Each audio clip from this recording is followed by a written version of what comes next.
Want to keep some apps private, whether it's your chat, photos or not? Samsung Secure Folder lets you protect them behind an extra layer of security, accessible only with your lock or biometrics.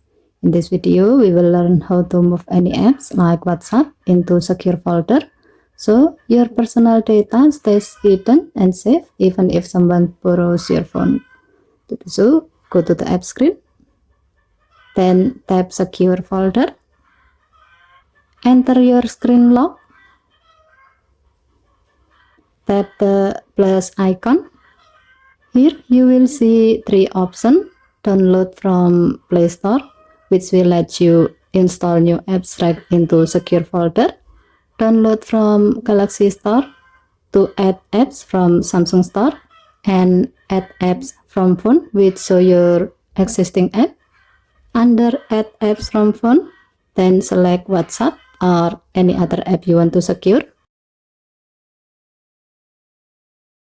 Tap add at the bottom.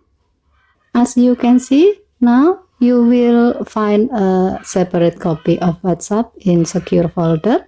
Any data, chat or media in this version stay locked inside secure folder and won't appear in your regular app list or gallery. And that's it. Now your private apps and data have their own safe space inside secure folder. So next time someone borrows your phone, you can relax, your personal stuff stay personal. Okay, thank you for watching. Please help to like and subscribe. Have a nice day.